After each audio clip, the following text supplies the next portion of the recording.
And we'll do question answer session at the end. Yeah. 2 seconds, just find a few more in. Oh, you've got a question already, Gareth. I see that. Geez, didn't take long. Off the Dave mark. Freeman, question. Is Andrew in his garage? Well, This that's is the a infamous. good question there. That's the dog kennel, isn't it? It's I call it the man cave, but that's probably a bit sexist. So let's just go with the cave. But yeah, I'm over here in Cowes on the Isle of Wight. We've had internet for a couple of weeks actually, so hopefully it hangs in okay. Am I going, Gareth? 2 seconds, just mute everybody. He's not muted you, has he? There we go. And that's to mute.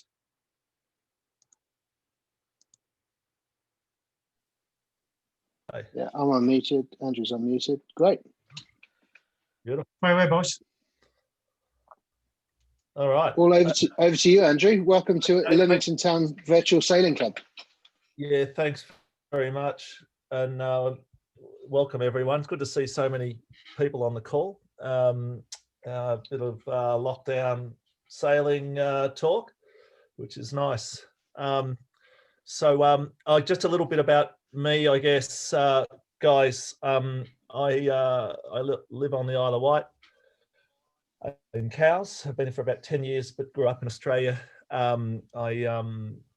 Well, I guess I sort of have sailed since I was a kid, but really took to it in my early 20s, I guess, and I've kind of worked in the sailing industry since that time, either kind of making boats or selling them, and then got involved in the Olympic sort of movement, I guess, quite late in my 30s, and eventually got to represent my country when I was 41 in China in the star class crewing for a guy called Ian Murray, and the guy that's actually running the cup race at the moment.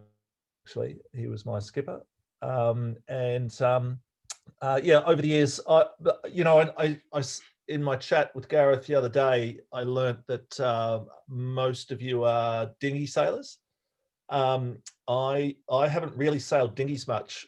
I did the 505 North Americans in 2013, and that was the last time I sailed dinghies. I haven't really done that much dinghy sailing over the years, but in saying that, I don't particularly sail big boats. I sail boats like Etchells. I sailed Stars, obviously, for many years, and Solings and so on. So when we're talking about starts tonight, and I will sort of automatically talk about my experience and my instincts and stuff like that, which are mainly driven with having a ton of lead underneath the boat. So probably just temper what I say with how your own boat responds in regard to momentum, in particular with starts and acceleration.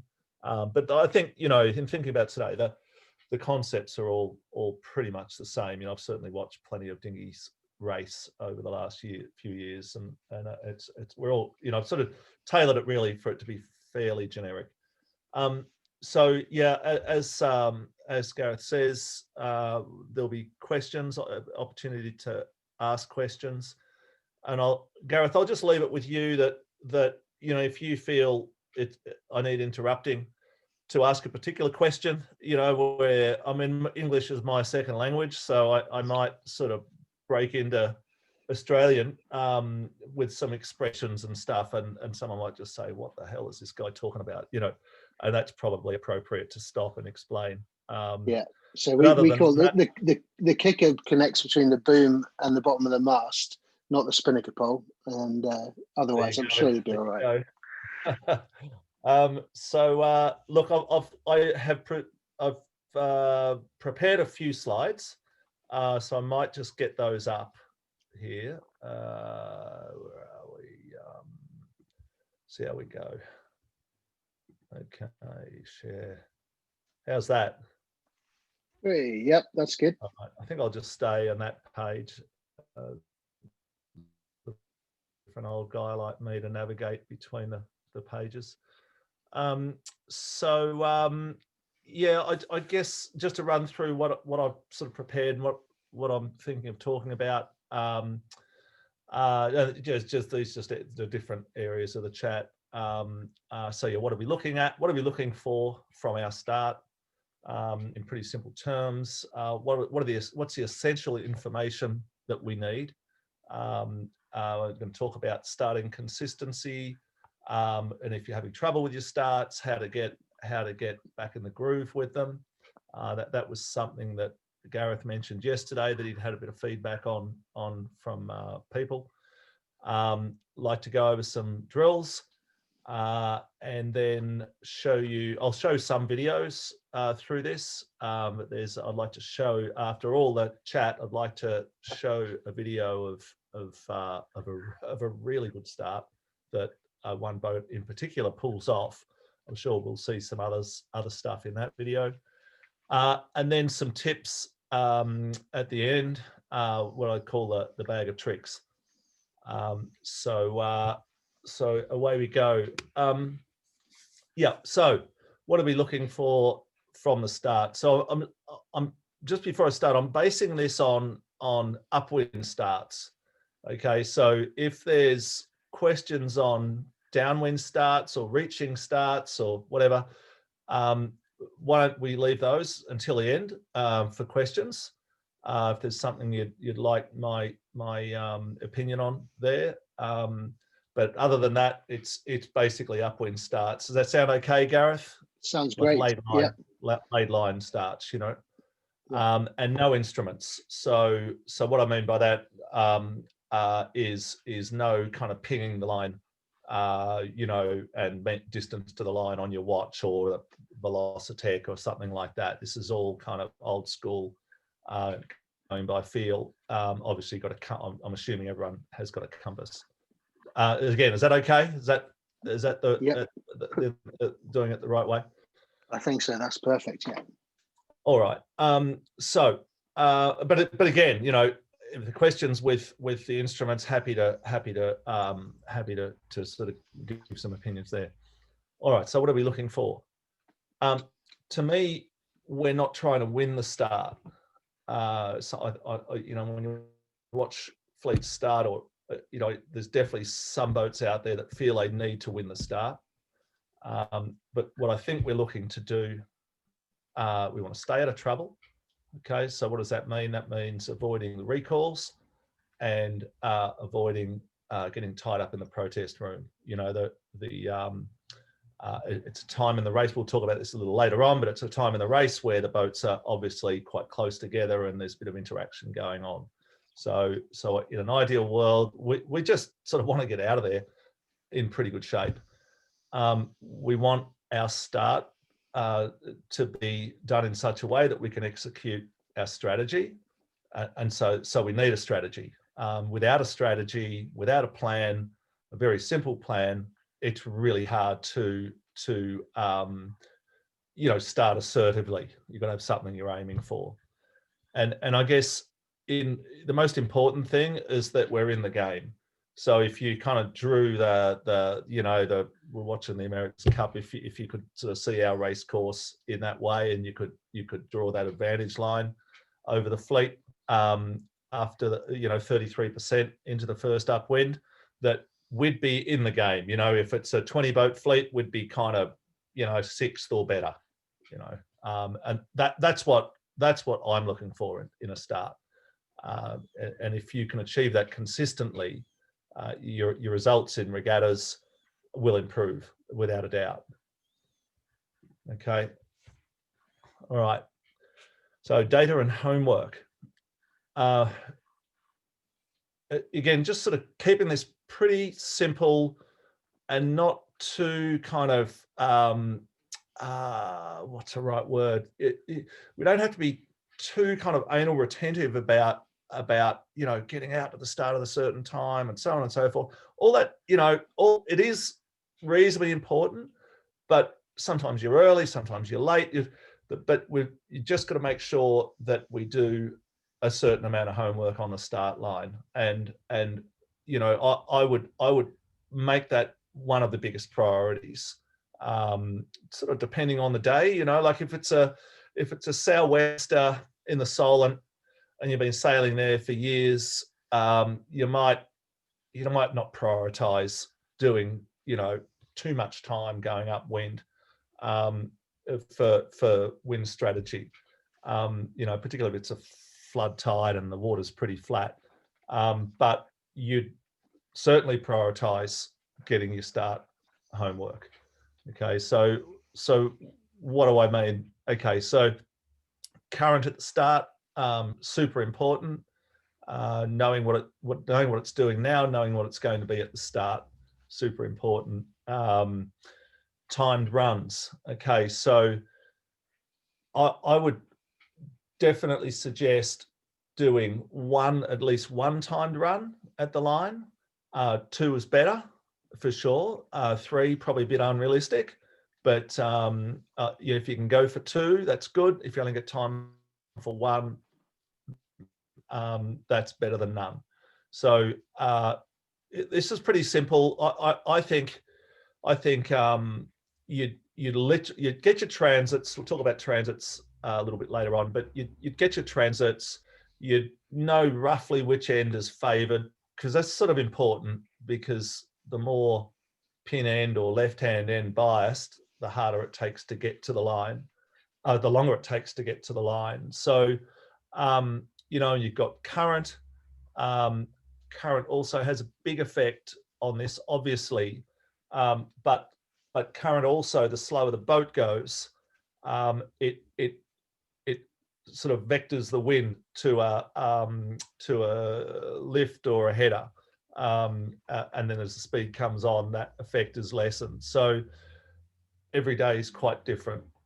So yeah, timed runs. All I literally do is, once we've got this basic sort of start line kind of homework, come in on port tack, roughly a minute sailing from the line, like a minute on starboard from the line, tack over onto starboard, and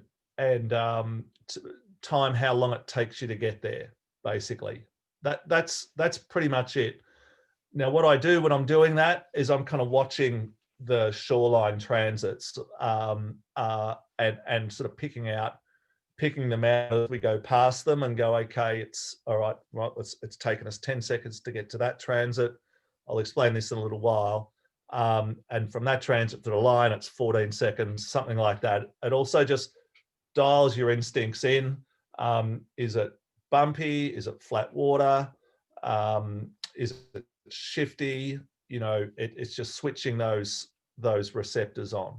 Okay, timed run's important. Ley lines is another one, particularly if we're thinking of starting towards an end. Ley line is critical. I hope everyone knows what I mean by that. There'll be another a diagram coming shortly, so I think that'll answer your question. And then setting a simple goal outcome from the start to match your strategy. And I like to keep that really simple. So for me, it's want to go left or want to go right. Okay. What end's favoured and how much by. And that will just help you. And that's pretty much it, really. So is it, there's a favoured side, we think, for current or wind, or it's really long on one tack, or so we've got to sort of want to sail that tack first. So that's pretty much it. So okay, so you've got to overlay those factors. So an example might be, let's say we really think we need to go left. Like example might be, ebb tide on the Solent, and up in your neck of the woods, starboard tack is going to take you out into more ebb current, which is going to be advantaged going upwind. So we really want to go left, but the boat end is favoured. The other end of the line is quite favoured, or we're expecting a right shift or whatever. So you've got to kind of balance those out but then just come up with a clear strategy, you know, with clarity. Okay. And then when in doubt, I've just put start near the favored end. Like if you don't know, start near the favored end. If there isn't a favored end, look for light traffic, and you just want to hold your lane. That literally, if you can hold your lane, if you're going well, with focus, sailing the boat well, when you look around after that, you know, a third of the way up the first upwind, I'm sure you're going to be in the top half of the fleet. You know, tick, job done. Play the game from there. Okay. And then I've got transits, which I'll talk about on the next slide. For me, I feel a lot of people I work with as a coach underestimate transits, and when I sail in a class that you can't ping the line, which is, you know, for me it's an actuals or a 5.5 or those type of classes. I've put there, it will win you a start at least once a regatta, in my experience, maybe more than once, but there'll be one start where you kind of pop out in front of everyone with 30 seconds to go. And if you're confident on your transit, you'll look around and you'll say, you know what, I think we're racing. And you might be 2 boat lengths clear. That's happened to us a number of times. You just sheet on and go, and it feels really weird, but you just do it, and it's such an easy race from there. So sometimes you're in the pack, everyone gets there early, you can't see the transit that happens, and so all that time you invested in looking for a good land site, good transit, is kind of wasted, but you've still got to do it. And I would suggest you skill build on how to best use a transit. Okay, so transits. I've gotten really high tech here with this slide, so we've all you know, people call these land sites. I call it, you know, I've always called it a transit. I'll just move the little jigger out the way here so I can see. There you go. Okay, so we sail out past an end. So we're out here. I hope you can see my cursor. Just nod if you can see my cursor, Gareth. Yep. Okay. So you know, we'll sail out past an end and we'll sight through the flag on the committee boat and the pin end. Okay, boom, great. We've got a tree, a really distinctive tree. Okay, fantastic. Or it might be that the closest land is on the right-hand side of the course looking upwind. Okay, so we sail out here, we look through the pin, through the flag on the committee boat, and yep, we've got a church here, our church spire. Wonderful. Okay, so we've got our transits, which is fine, but they're of minimal use unless you're poked out the front of the fleet and can actually see them. Okay, if you're back in the bunch and think you don't want to poke out any further because you've got some time to kill, they're not a lot of use. We always work hard on getting what I call forward transits. And so if your transit's down through the pin end, through the leeward end, look for something to the right on the horizon, or like I've drawn here, like a pile, cardinal mark or something. And it would want to be, I mean, I've just in the graphic here, I've drawn sort of a boat starting two-thirds the way down the line, and it's 12 seconds off. You know, it's just an example. But it wants to be something that's in that kind of last 20 seconds when you're starting midline. And obviously, you know, it doesn't take a mathematical genius to work out that the further you are from that end, the more distance it's going to be, just like I've drawn with those dotted lines. But it's something, you know, and if you're pretty set on starting near an end, it's actually really useful. I did the last big regatta I did was a 5.5 meter worlds in Sydney, like exactly a year ago. And I can still remember the rock we were using out of, well, we're sailing Pittwater, so it was sort of to the north of Line Island, but a big rocky cliffs, you know, and there was a really distinctive rock. And we knew that when we were down near the pin, we were safe to go when that intersected the pin end. And there's a pretty reliable sea breeze, so we kind of use that rock a lot. And the key is knowing when you can't be early. That's really what you're using those for. If you're the one boat that can sheet on at 10 seconds to go, knowing you won't be early and just commit, it's a real weapon, you know. Okay. Transit, super important, and use them and get better at using them. And it is a fantastic weapon to have. Okay. All right. So yeah, based on chatting with Gareth yesterday, talking about you know, if you're struggling in the starts and how to get back on track. So okay, yeah, a few points. We're just looking to be consistent, not brilliant. You know, having watched a lot of starts over the years, you know, it's so often the boat that kind of brilliantly wins the pin end that the next start they'll be, you know, kind of jibing 20 seconds after the start for some reason, you know. They didn't lay the pin, or they, you know, whatever, they're early for the start, whatever. So I like boring, which is, you know, it's kind of process oriented approach to the start.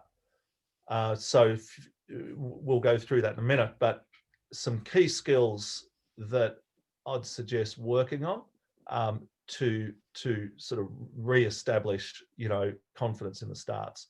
So rules, you see particularly at club level where people are not confident enough in their interaction with other boats. So you know, what someone explained to me once when I first started match racing in the Solin class for a Sydney Olympic campaign, you know, that the racing rules are designed to keep the boats apart, but say match racing was all about the boats interacting together, and hence they had a whole, you know, all those, that call book and so on for the umpires, you know. And in this way, you need, if you're confident, you come to any situation, those low speed maneuver type situations, overlap established, you know, from astern, those sorts of things, the more confident you are that you're right and the other boat's wrong, or knowing when you're wrong and when you really have to react, is going to help you a lot. You know, and someone yelling at you, you know, it's just sort of, you're just confident enough just to not even worry about it, you know. So that's important. Time on distance is such an important skill, which I'll go talk about in a little while as well.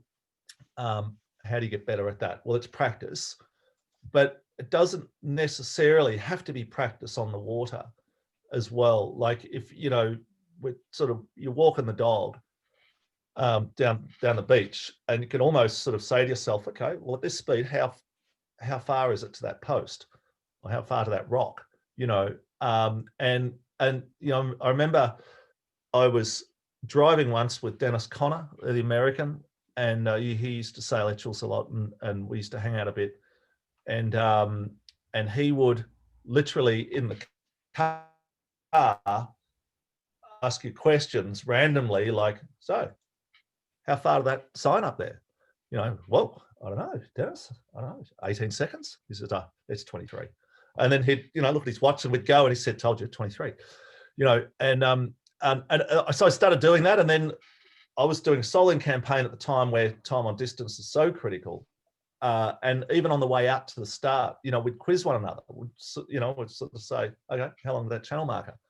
And we'd each have a guess, and we'd kind of, you know, make it a competition to buy the coffee in the morning, you know, make it a bit of fun, and a super important skill. Okay, slow boat control. Again, I think we all underestimate how difficult this can be. And I think particularly for you guys, predominantly as dinghy sailors, how difficult that is to be killing time without going sideways, speeding up again, gaining a little bit of distance to windward when you're on starboard tack late in the pre-start, all these key skills, you know, so slow boat control, another one that we can work on. And then acceleration of your boat. How does it best accelerate in terms of, well, sail trim, heel angle, learning those and you know, getting feedback, training with someone, doing some practice starts. And then I'll put their focus, and really what I mean by that is, if quite often you see people get good starts, but then they get gobbled up by the fleet soon after the start. Likewise, you see some boats start really thin on another boat's hip, you know, with not much lane to work with, but they're able to hold that, you know, for like a minute or two to get to that favoured ebb current, for example, on the left-hand side. And that's shaped the race. Okay, they might have lost a length maybe against the boat to leeward, but they've held their lane. And the, you know, 10 boats that got bad starts and had to bail out, well, you just passed 10 boats just by being able to hold. So focus really is you know, in that sort of minute after the start, most of the time, really nothing else matters other than speed, you know. So what does that mean? Well, it means good trim sympathetic to the mode you need to sail, hard hiking, accurate driving, accurate management of heel angle, and good gear changing, and you know, and knowing when the waves are coming, and responding to them, and that, you know, because quite often there is no tactics in the first minute of the race. If you get a decent start on a pretty even start line, well, you're not going to be tacking. You're not going to tack and cross anyone. It's more a matter of just settling in and just riding that first period of the race out, and doing so with you know, absolute focus, being totally switched on your jobs on the boat, whether it's steering or trimming, you know, hiking, those sorts of things. All right, hope all that makes sense. So we'll talk a little more about some of these key skills and how you can work on them in a little bit. So what I think is super important in achieving consistent starts is a repeatable routine. And we'll go through this. Don't be sort of too overawed by all the information here, but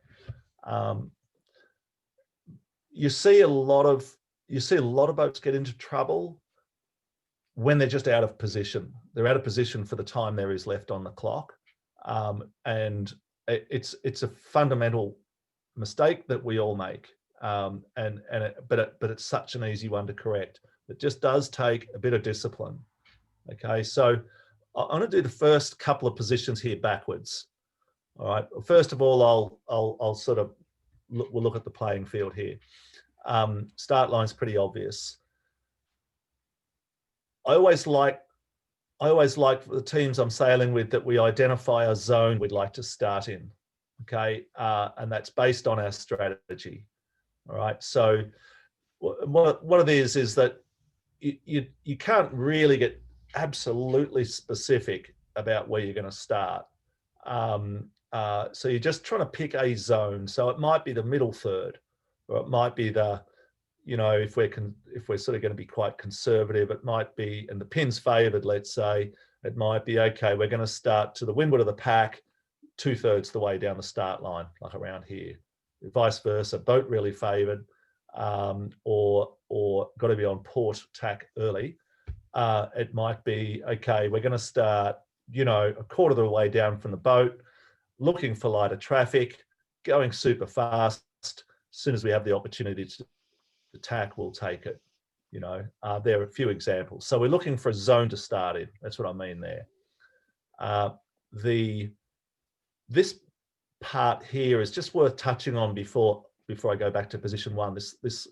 This position 5 here. This is really the goal, guys. This is really the goal of what we're trying to achieve in any given start, and that is that we've got our spot. We're in the place we want to be. We've got our spot. You know, we're around about 30 seconds to go.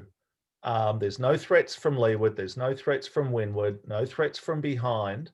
And we're burning about 5 or 10 seconds. Okay. If you can get into that spot, into that situation, so the 3 out of 4 starts, you're sort of home and hosed, you know. There are ways of achieving this, all right? But that should be our goal. And if we've done a bit of homework, if we've done a bit of practice, a bit of skill building on our accelerations, you'll make this work. It's not that hard from this point, but this is the hard bit, getting to this point where you know, randomness is not our friend. You know, the more traffic we're in, the more sort of desperate sort of people and boats we've got around us, that's bad. The later we are, if we're late for the start, obviously that's bad. We've got no time to generate a lane. We can't see the transits. We just don't have the information. So all right. So going to position 1 now, and then I'll run through the whole thing. All right. Where I like to be to achieve this consistency in positioning, at 3 minutes to go, I like to be passing on starboard tack, sailing on starboard tack, and passing our start zone. Okay, at 3 minutes to go. I go for 45 seconds in general, thereabouts. I mean, it can change by 5 seconds here or there, but the goal would be at 2:15, we're going to tack or jibe, and that will be current dependent. You'd never jibe if you've got current washing you away from the line, and you'd probably not tack if you've got a lot of current conversely pushing you over the line. But we're going to change tack here. Okay. What's really important is that we're selective so that we don't come out of that maneuver with someone right on our tail. That's difficult. You know, if you're on port tack, port approach start, as we call it, with someone close to your stern, that starts to get a little tricky. We'll talk about a couple of tricks of dealing with that. But that's, so let's say you're kind of where my cursor is now, and it's about 2:20 to go, and you've got a couple of boats coming. You'll sail past them, and you'll tack over at 2:05 to go. That's better than just tacking blindly and ending up with someone on your stern on port tack. All right. Our goal is to start to approach our strategic start zone with about 1.5 minutes on the clock. Okay, and this is important here, guys. This 45 seconds sailing at full speed from the line. That's the sort of region we want to do this sort of parallel to the start line sailing. Okay, on the way back in here, it's really good if one of the crew, or if you're on a single hander, you're constantly looking around and reminding yourself how many seconds you are from the line with a tack. You know, that's just a good thing to be doing, to reminding yourself. And that way, you know, for me personally, I'm kind of doing the arithmetic in my head. You know, I might be that person that's calling the time back to the line with a maneuver, and I'll literally be saying, you know, 45 seconds back to the line with a tack. You know, and we're all looking at the clock. We're all aware of how long to go, and it might be 1:45. So we're burning a minute. That's a long time to burn. So, you know, no hurry to go to tack yet, you know. And so as we're in position 3, we're kind of looking at how boats are stacking up. You know, is there a lot of boats coming on starboard? Not many. what's behind us. Have we got much of a gap back to the guy that's on our tail? Because that's going to shape what sort of tack we do. Okay, so in general, when you come up here to do your tack, when you've decided it's time to do your tack underneath this group of boats, or you've spotted a position beyond them, there might be 3 or 4 boats quite crowded together, and you might think, gee, it's much lighter traffic to go beyond them. So that's one of the strengths of this approach. You're sort of keeping your options open. You've got control of your start. Okay, and the trajectory, really, I'll talk about this in a little bit too, but the trajectory of this tack should be, depending on where the boat is behind you, you either want to get onto starboard as quickly as you possibly can, so that if there's someone 3 lengths behind you, if you just do one of these lovely sort of, smooth turn tacks, you'll come out of your tack and that other boat will just immediately tack under you. There's really not much you can do, and boom, you're in trouble already. You've got no sort of gap to work with to leeward. Okay, so this may well be the hardest turn you'll do all day. I would suggest get that into your minds, that this turn in general is a pretty hard turn. Okay, if you don't really have anyone on your tail, this turn you can use to do a little wind check. You can sort of come up on port tack, go close hauled for a couple of lengths on port, little wind check. Did anyone watch that America's Cup race the other day where Prada, I think it might have been the second race of day 1 against Ineos, where Luna Rosa were up to windward and looked like they were set up for a really good start, and then Jimmy Spithill went down to do a hook on Ineos, and oh bummer, now they can't lay the pin and they're late. So obviously that was a left shift. All these guys have got hundreds of thousands of dollars worth of electronics on their boat, but they didn't see there was a big left shift, which made them late for the start. There's no way you would have gone down below Ineos if you hadn't known that left shift was there. So we sail on the Solent. It's like a lake, really, isn't it? The wind does shift around a bit.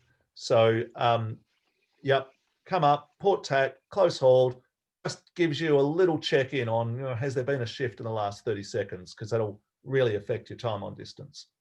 Okay, left shift, it'll take longer to get there. Right shift, it'll take a lot less time to get to the line.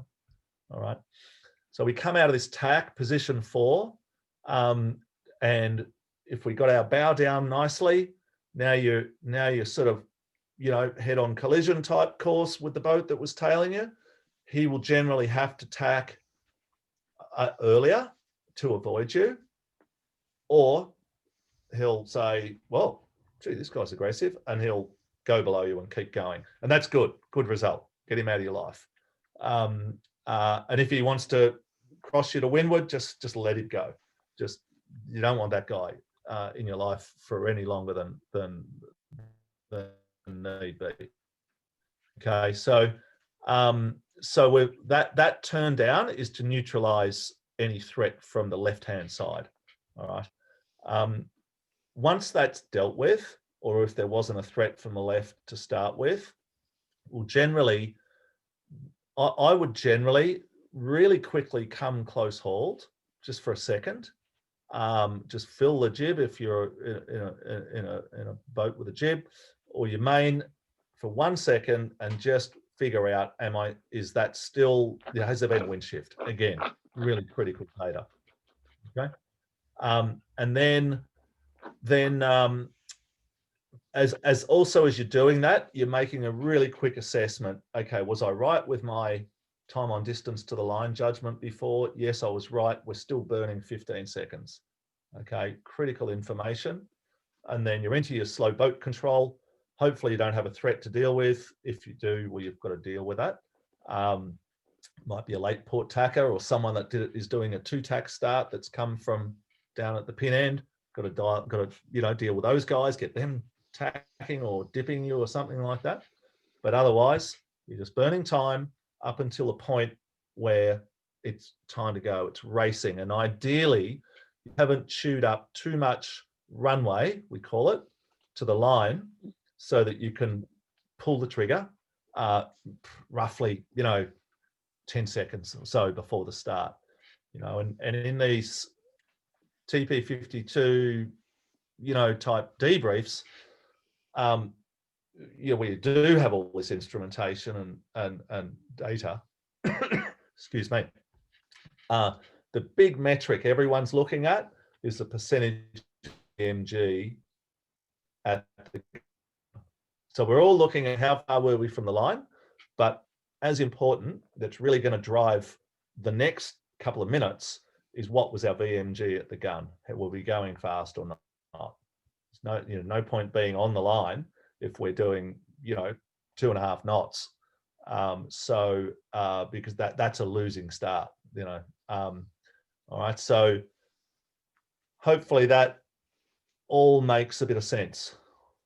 Okay, but this is all about routine, repeatable routine, developing consistency in your starts and confidence.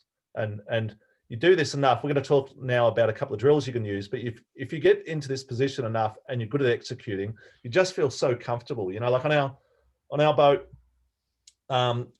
we've got a saying which is, okay, just us and the line. Okay, and that means we're back in our comfort zone. There's no threats, just us and the start line. We know what to do. All right. All right. I'll just have a little sip of water here. All right. So, some drills. So, time on distance, like I said before, with Dennis in the car, anytime. Also, every day is a new day, particularly on a place like the Solent. You've got the tide that's could be coming from a different direction relative to the wind. Even if it's subtle, it makes a difference. The waves, just the character of the wind, even, the wind density changes every day, particularly in the summer. It doesn't seem to change that much this time of year, but, so again, those runs at the line, judging your time on distance, just something you could never do too much.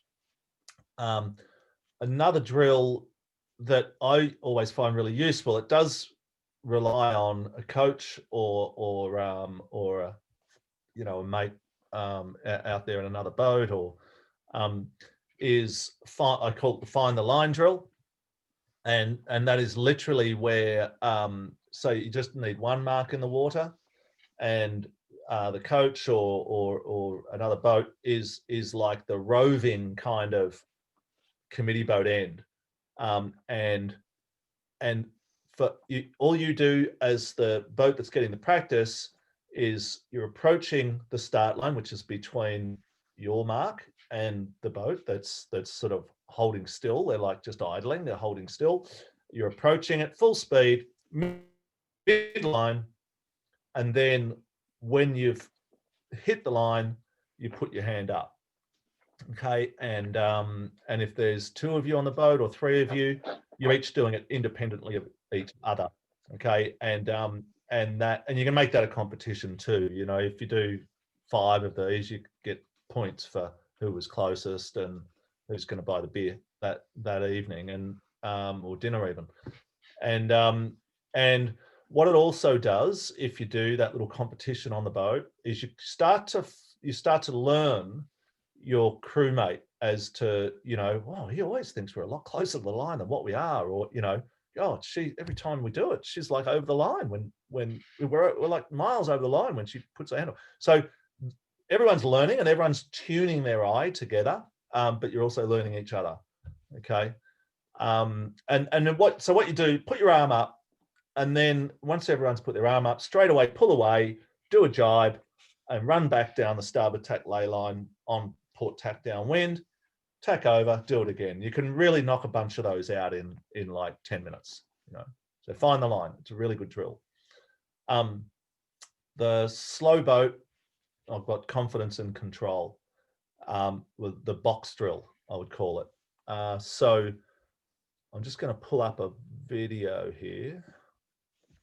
If I can move this thing, there you go.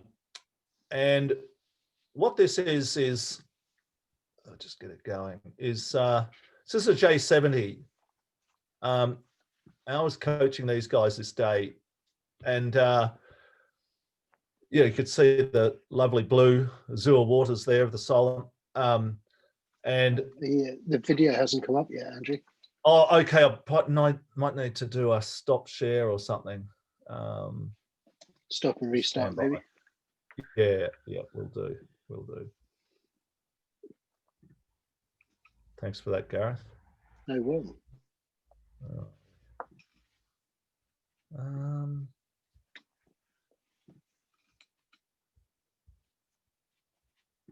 Got a mental blank, actually. How do I do that?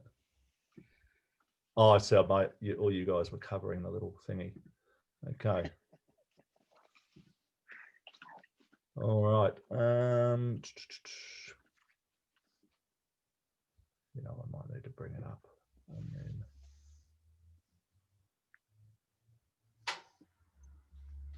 no, still not showing. Let me close out of that.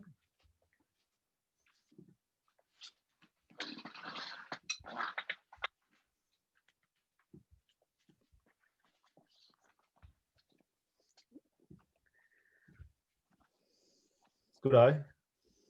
Coming to you live.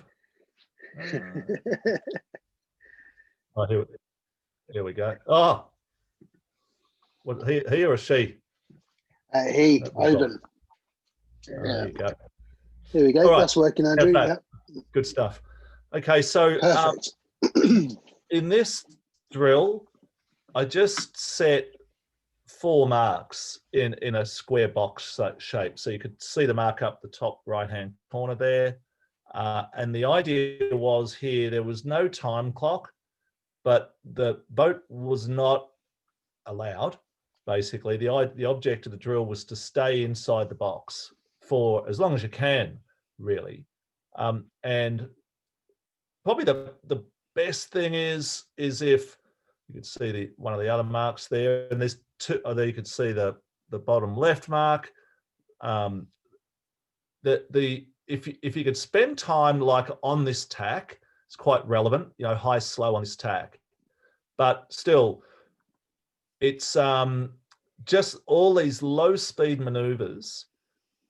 How you have to use the sails, your body weight to move the boat around. It teaches you so much about the characteristics of your boat.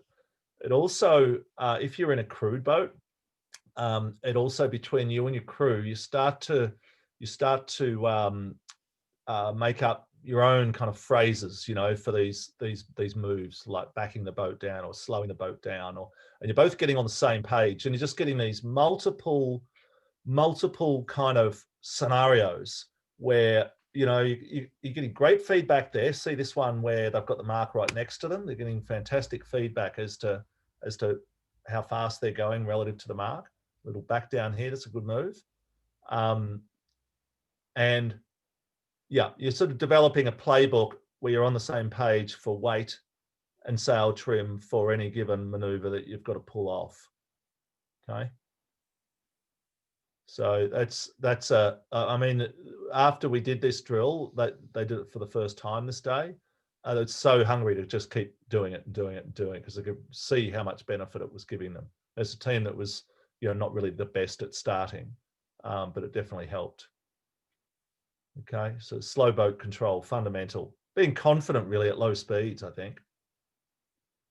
And confident knowing that you are able to accelerate or change the direction of the boat from any given position.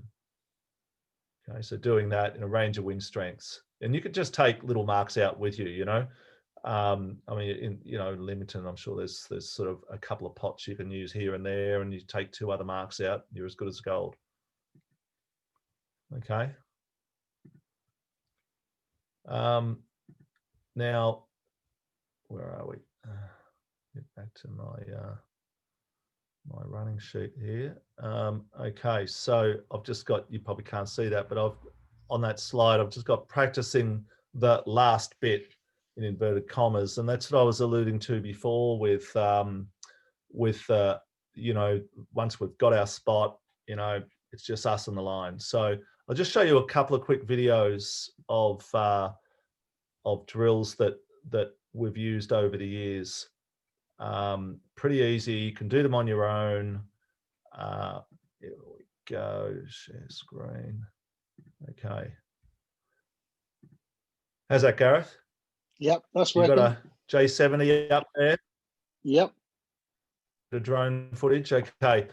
So guys, I'll just sort of run you through what's happening here. So we've set up a start line between this mark, which is the pin end, and this mark. You can hardly see the orange and black mark up here.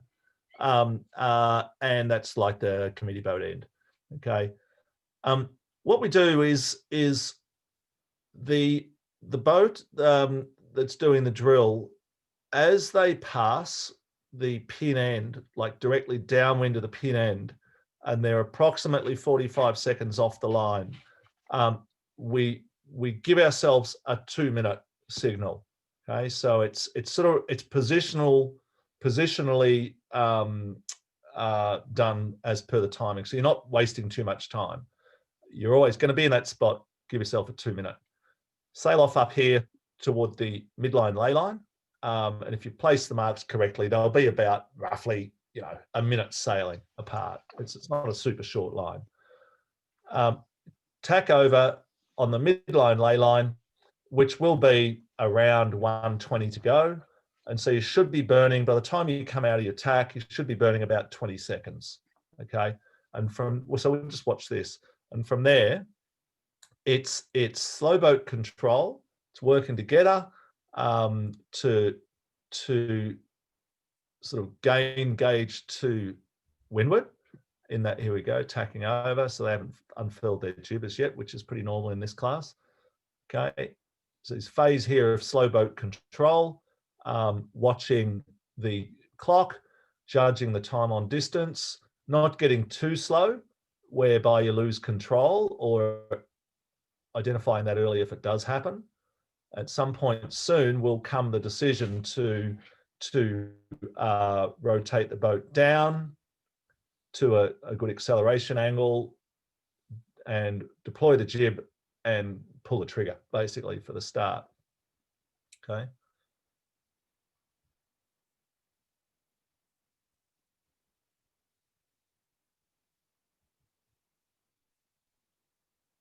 Okay, rotate it down. Jib comes out. Okay, a bit of a rock coming up here. There you go, a little bit of kinetics.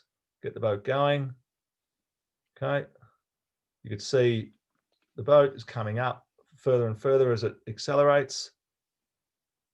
Okay, and we're coming to start now. Okay, and they'll get you get the feedback on how they went. They would have been using their transit the whole time, so skill building there. And then what they'll do is they'll go only for, I sort of always encourage people to go for about 30 seconds to just work on that focus, you know, everyone hiking, that discipline of sailing the boat to its maximum, and then just bear away and set it up again. Come down, jibe around, on port tack, and set another one up. See how we go here. Not that one. Can you see the two boats now? Just the one at the moment. Right, copy that.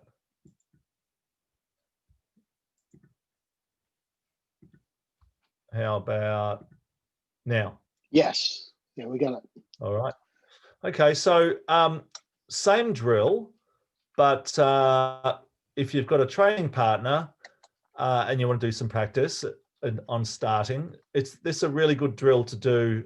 So often, if you're doing if you're out there with a partner and you're practicing starting, it's sort of pretty soon just gets down to like match racing, you know, and it's kind of fun and stuff. But you know, people might break the rules, and well, who really cares? And what are we really learning, you know? But if you want to work on those skills, just do the same thing with 2 boats. So the way we set it up is one boat will lead on port for the first, say, 3 starts, and then swap it around and do another 3. So the boat leading on port will set the time for both boats, 2 minutes as they pass that pin end, same as the last drill. The other boat is 3 or 4 lengths behind them. And basically the rules of the drill are that the lead boat on port goes to at least a midline ley line, maybe a bit further, tacks over. The other boat doesn't push in too far. They might tack 2 lengths early. And the scenario we want is that we've got 2 boats who are burning some time before the start. 18. Let's just watch this.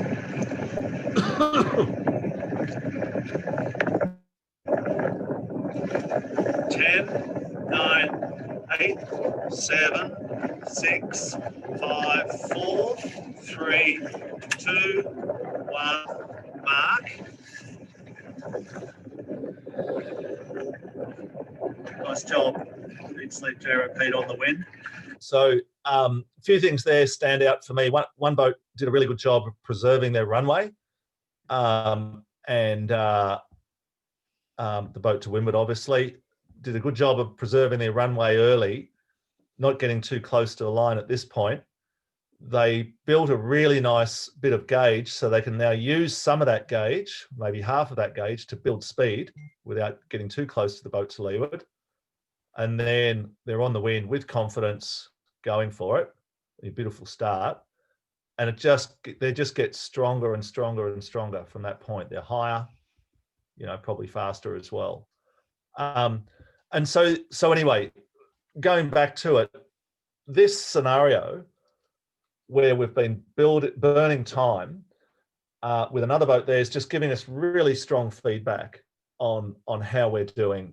That's the only reason you have the other boat there. It's just for feedback. It's not so much an interactive drill, but you'll look at where you come out of the tack. You might be 2 lengths away, and then look at where you ended up when you started. Did you gain gauge to windward, or did you lose it? Are we now kind of right down close to them, with no lane? Just really good feedback. And you just, again, go for 30 seconds, focus, pull away, set it up again, and you'll knock out a few of those in pretty quick time.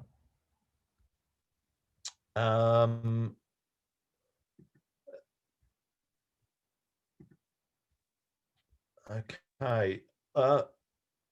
Well, we're sort of running a little out of time, Gareth, as per usual. We can do a couple of things here. We can run over time, and I can show you another video and then talk about the bag of tricks, or we can do one or the other. What do you think? We can ask the audience on this one. If we just take it off your screen share a sec. Yep. And we see all our friends and faces up there. Would everyone mind if we run over time a bit here and carry on? Thumbs up. up. Anywhere else to go, Gareth? Yep. Excellent. The pub's still closed, dogs. So carry on. You're doing a great job. We're really enjoying this. Oh, good. I'm surprised that anyone's still on the call, Gareth, if I'm honest.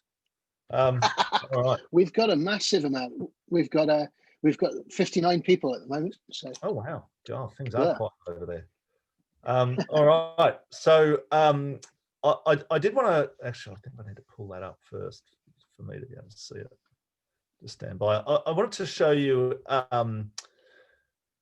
a video of again, it's a J70 start. Sort of. I got myself a drone in the lockdown, and hang on. And with not traveling and stuff, did a lot of J70 coaching last year, which was great. So, all right. So here we go. Can everyone see that? Yeah, that's all good. Drone footage. Okay, cool. All right. So, so what I sort of wanted to do is just show you a start, like a fairly typical start, and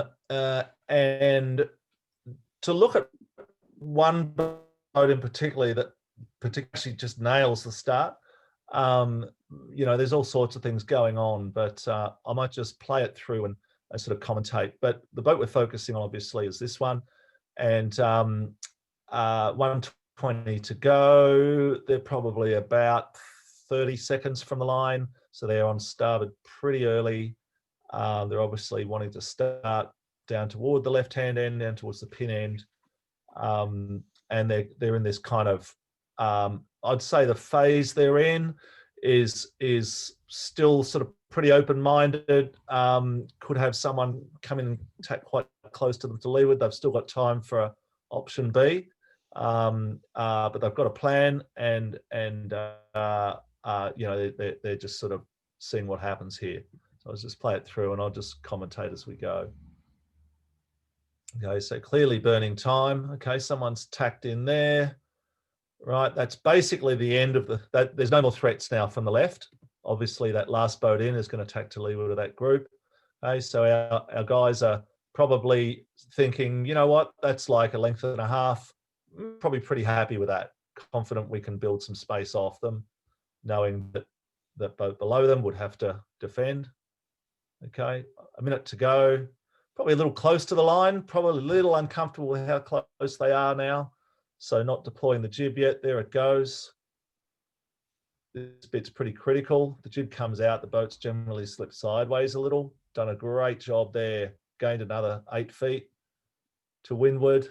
Not gaining on the line at all, really. Okay. Still a little poked out. But the thing that's good about being poked out there is I've got full vision of the line. You know, these guys have a pro start as well, but still, you know, if you're in a class without the assistance from the instruments, you know, clear vision of the pin, really strong position and getting better. You know, see how bow up they are relative to the boat to leeward. That's just going to get better and better, bigger and bigger lane. So see the boat to leeward actually has parked, and they realise they're going slow. They put the boat down, and I think they go sideways. Okay, so little speed build there. No, still a bit early. Another luff. Okay, bow down now. That boat to leeward has definitely gone sideways now. No longer an issue. 15 seconds. You know, not quite racing. A little pause there. Okay, and committing. Go.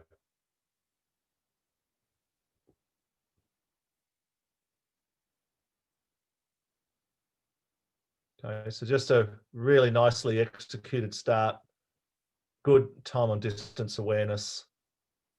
Didn't push too hard for the pin end, but got the start they needed. You know, they clearly want to go left.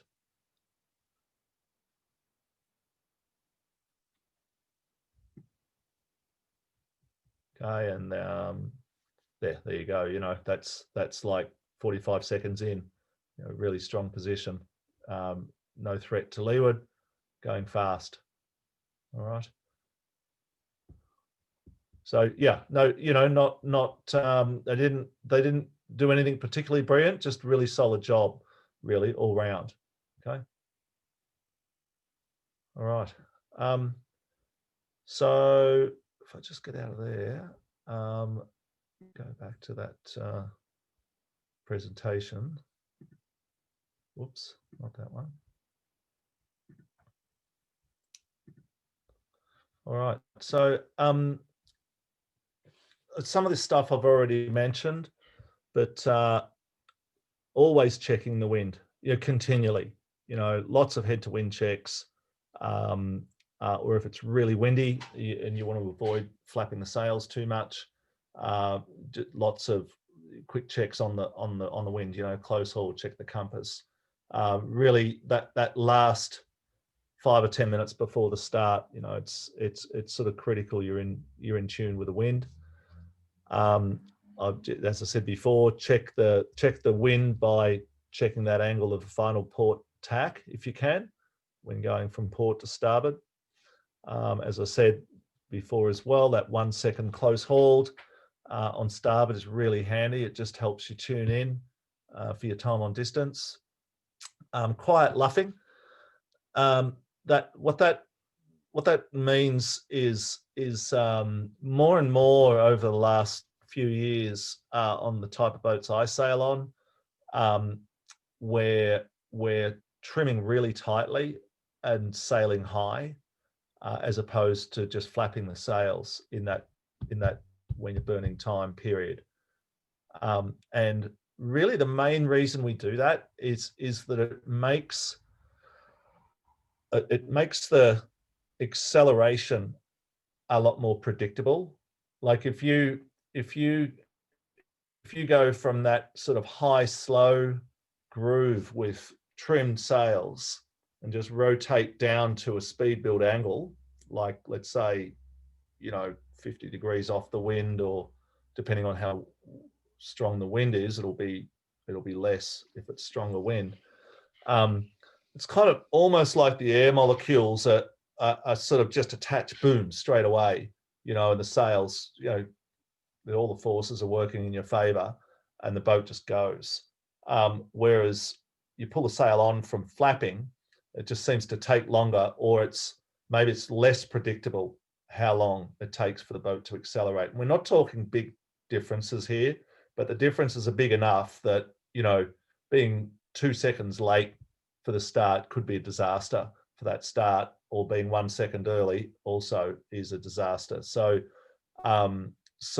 this quiet luffing, as we call it, sails trimmed, bubbling. They're sort of bubbling, and you're just sailing, like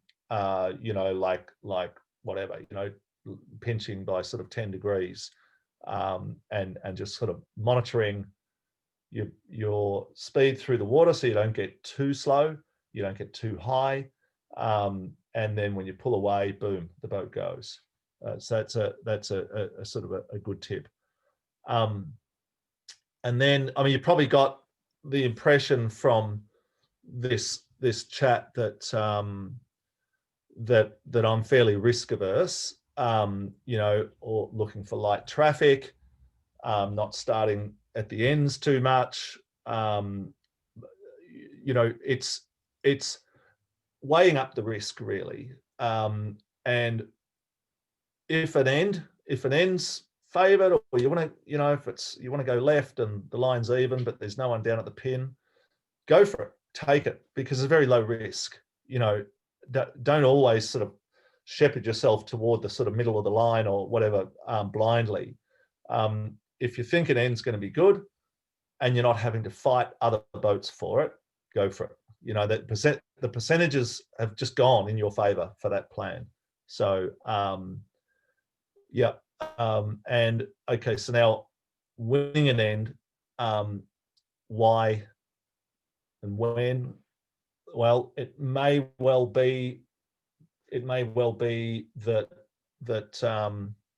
it's getting late in the series and you need to achieve a particular result, let's say, and you're just absolutely 100% sure that, for example, the pin's favoured, you've got to go left.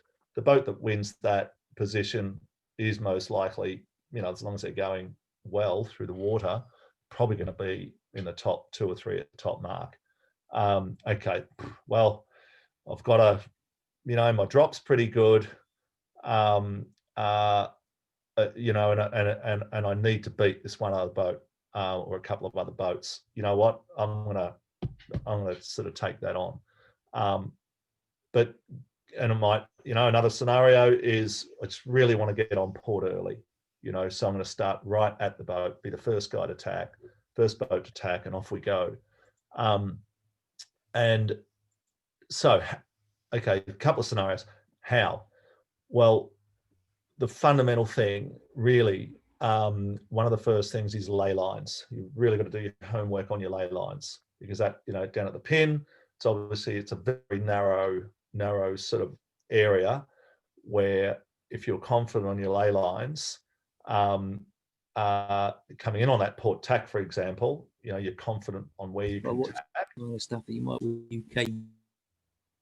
And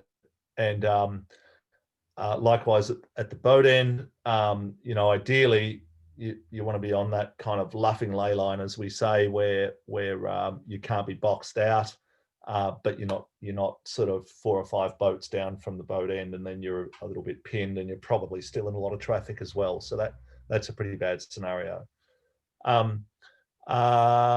What else on winning an end?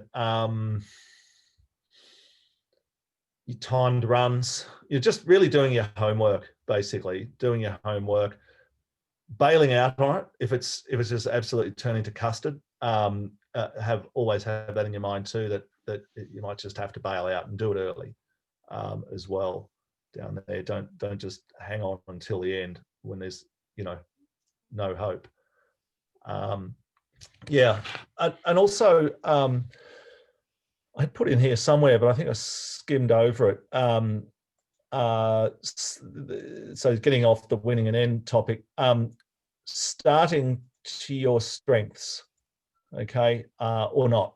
And what I mean by that is, if you're going well, if you're going, you know, if it's a windy day, and you know you always go well in windy conditions, you don't need to take too much risk at the start. You really just want to get out of there in decent shape, let your boat speed do the talking, you know. So that's what I mean. Start to your strengths. It may well be that you're actually pretty slow. You just can't get the boat going, or it's light air and you've got a heavy boat, or you're a heavy crew, or you're, you know. So you might even then just take a little more risk in the start, because, yeah, I mean, you know, if you're second row off the start line, or you know, you're just okay off the start line, you're probably not going to make that, you know, hold that lane all that well. So it might be a time to take a little more risk. Okay, you know, watched plenty of regattas over the years where a boat that's going really well will just start in the middle the whole time, really, and know that, you know, halfway up the first windward leg, they're going to be in the top half dozen and just get better. And they've just taken all the risk away from the start. Okay. Oh, there we go. Thank you. So, Gareth, I guess over to you if there's any questions, mate. Stop and share. Well, first of all, thanks. That's been brilliant so far. And yeah, we'll go to the Q&A. Right. So I'm guessing the easiest, quickest way to get there. We've got Dave Freeman. You've got a quick question, Dave. So do you want to just unmute yourself and ask your question? Yeah, hi, Andrew. Really interesting. Thanks very much for your talk. I've got a question. I'm not quite sure. I'm not quite sure what the question is actually. But if I explain, your view actually would just be good. I'm curious about what impact the potential lee bow effect has for you when you're considering your starts. You know, I think it's Dave Perry's book, isn't it, where he makes a pretty good mathematical case for the fact there is no lee bow effect. But I guess if the scenario is you're on open water, so there's no real benefit of finding shallow water and getting out of the tide. So the tide's pretty even. It's coming across the course at maybe 45 degrees, and it's hitting your port, sort of quarter port bow, if you're on starboard. I mean, would you make any sort of allowances for that on whatever guise you think the lee bow effect comes? Yeah, look, it is a good question. I've definitely got it in my mind, Dave. Let me give you another scenario, which I hope helps. Let's assume the tide's directly in your face, right? That what it does to the current wind, you know, the affected wind, changes from when you're going slow to when you're going at full speed. And it's essentially a header when it is just like a header when you first put your bow down to get going, because through the water you're going slower, because you're being washed away from the wind, basically, and effectively you're getting a header when you first put your bow down. It's sort of like, but then as the boat speeds up, that effect is lessened. So it's kind of like you put your bow down and it's like, oh God, there's nothing there. And it takes sort of 5 seconds to just get a little bit of flow over the sails, get going a little, and then the vectors of that wind, you know, because don't forget, if you're dead still in the water and there's 2 knots of current, you know, well, let's say there's no wind, you know, the current wind is coming from behind you by 2 knots, you know, so I hope that makes sense. So let's say there's 2 knots of current and 10 knots of wind. The vectored current is like well to our left on starboard tack, and so we get going, and it's a big knock, but then as we build that speed, as we go from like 3 knots and through 4 knots and 5 knots and 6 knots in something like what I sail in Etchells, that effect of the vectored effect is less. So for sure, it's an issue. You know, and for sure, you're thinking about the effect it has. So the scenario, let's say, look at another scenario where it might be coming from the pin going towards the boat end. You'll generally accelerate a little bit quicker in that scenario. You know, it's like you sort of put your bow down and, you know, you're already being carried into the wind a bit as well, you know. So it's a factor. It's definitely worth thinking about. I think you'll find that you do these timed runs. That's really what that's all about. You know, feel the day, you know, with these timed runs before the start. Yeah, I mean, and also, Dave, don't get too bunched about it either. You know, keep the game pretty simple, mate. Just you know, just feel the day. Get your, you know, dial your instincts in to what's going on. Try not to think about the math, and you know, it's really it's you and the wind and the water, and dial your instincts into that. Sure. Just on question on top of that. So if the wind's pretty consistent, this never happens, right? But if the wind's pretty consistent, it's pretty much at 90 degrees to the line. You've got the tide, you're going up into the tide, but it is coming from, say, the left-hand side. So it is going to be on the port bow. It's going to be hitting your port leeward bow, right? That makes starboard so you're going to spend more time on starboard, aren't you? So does that make starboard? Would you start at the like committee boat end to spend more time on that tack? Like, yeah, because you would do, wouldn't you? Because that's essentially the lifted tack, isn't it? If the wind's just because I wouldn't be thinking about it in those terms, Dave. Personally, I'd be thinking about it in course geometry terms. Right. So if the committee boat's laid the top mark, let's say, without allowing for the current, then yes, you'll be spending more time on starboard. If the line was square, I can't remember what you said about the line, but if the line was square, yeah, I'd start in a position to be able to hold starboard tack. Yeah. So what that means to me is I'd be looking for light traffic. You know, so I'd probably, well, you know what, if I'm coming back on that port tack approach, if I'd sort of said, you know what, we'll start in the middle, be conservative, look for light traffic, I'm coming back and it's pretty clear there's going to be no one at the pin, I might even just circle back again and just burn 30 or 40 seconds and then come back and undertack the first boat and go to the pin, you know, and that's a low risk start. But what I'm thinking there is to protect the long tack. You know, worst thing would be to get all bunched up with other boats, have a bad start, and then have to spend the first part of the race on the short tack, and then you come back and you've done 2 tacks and you're probably behind, and then someone comes and tacks on you that also got a bad start or leaves bows you. You know, so it's just not a good scenario. Yeah, sure. Okay, yeah, thanks for that. Pleasure. Appreciate it. Cheers. Well done. Good question. Rob Martin has a question for you, Andrew. Rob, do you want to unmute yourself?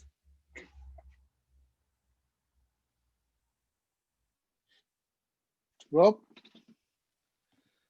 I'm just unmuting myself and okay, I can't put the video on. The question is, all your videos show the boat starting from a position in front of the bunch. If the bunch is too high, in your opinion, and your timing suggests that you should be behind them, can you afford to be behind them to stick with your timings? It's a really good question, Rob. It's important to establish that they are early, and so it's sort of really important that sort of minute to go that you get your bearings, you know, and yep, if you are now convinced by seeing your transit or if you're close to an end, you can literally physically see where the line is, or you've gained a lot of skill in sort of looking at both ends of the line and figuring out how far to go. I find that really difficult personally. And okay, factually, you've discovered you're really early. Yes, I would be uncomfortable being that boat poked out for sure. So you're happier to let the boats around you creep forward a little within reason, you know. It's still got to be, but at that point you've got to be really tuned in, so that you don't get too far behind, obviously, you know. And then yep, you've got something pretty precious. You're just giving yourself more runway than the boats around you, and you've given yourself an opportunity to use that, you know. So I once had, there's a famous coach in Australia. Well, he's actually Ukrainian. He's won a lot of gold medals for the Ukraine and for Australia. A guy called Viktor Kovalenko, and he coached us in the Star a bit. He once said to me in his broken English, you know, the perfect start is 10 seconds before the start, you're a length behind everyone. At the start, you're level with everyone. 10 seconds after the start, you're, you know, however much in front of everyone. You know, that's going to your question. So yeah.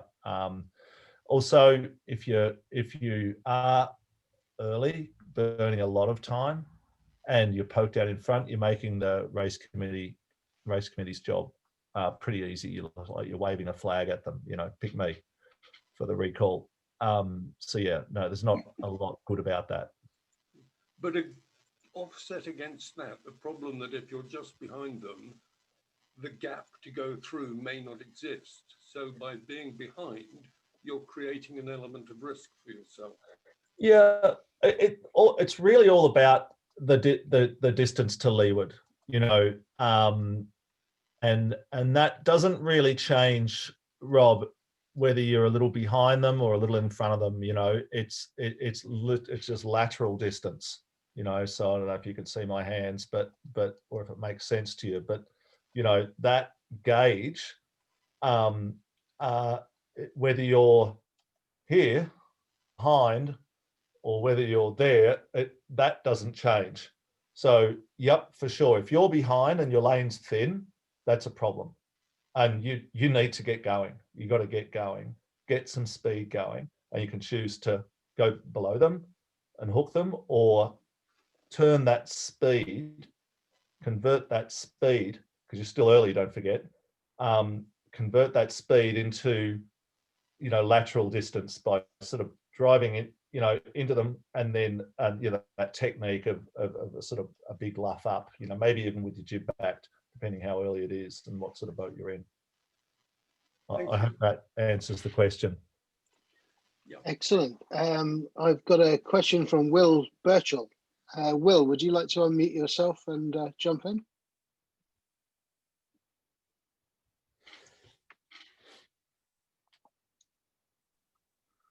Will? Yeah, hi. Okay. Yeah, I think it's more of a sort of focused question. But I've sort of tried to make it a bit more generic in some senses. But I come from a dinghy background, but an Alcra and Etchells a bit more. I don't really helm them, but I find the starting dynamic around boat situations on the start line slightly different, especially when defending like a leeward gap, because there are a lot less maneuverable. So like, what kind of skills and drills could a sailor in a less maneuverable boat have to more effectively defend their spot? Yeah, good one, Will. Look, I think as the boats get bigger and as they get heavier, things just take more time, you know. So whereas in your dinghy you can pivot on a dime, so to speak, and they accelerate quicker and so on.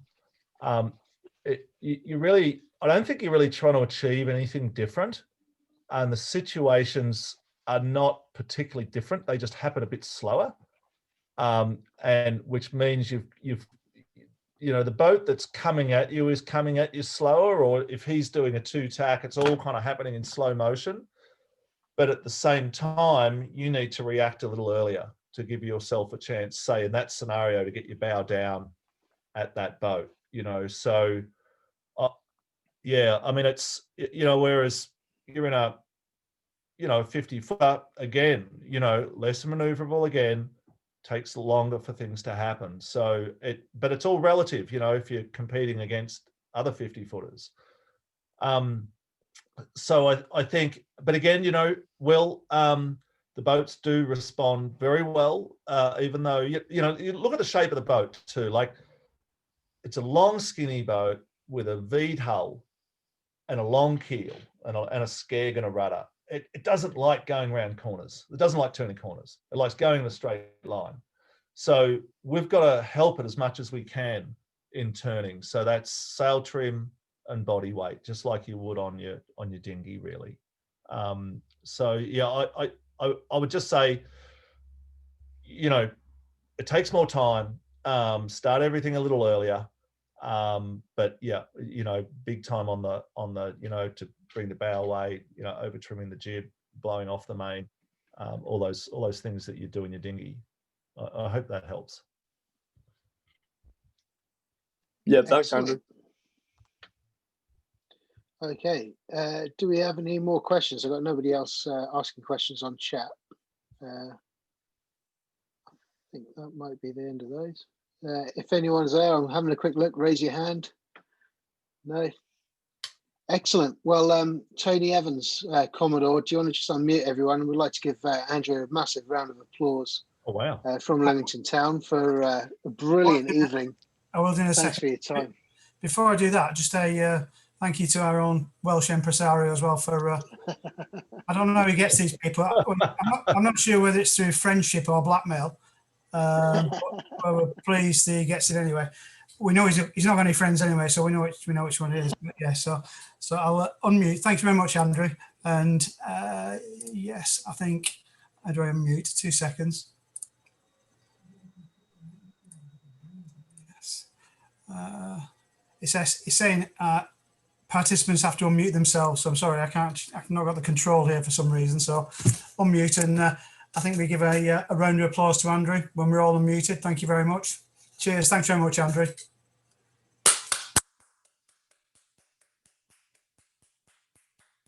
Much appreciated. Cheers all. Thanks everybody for attending. Well done, Gareth.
Can you hear Right.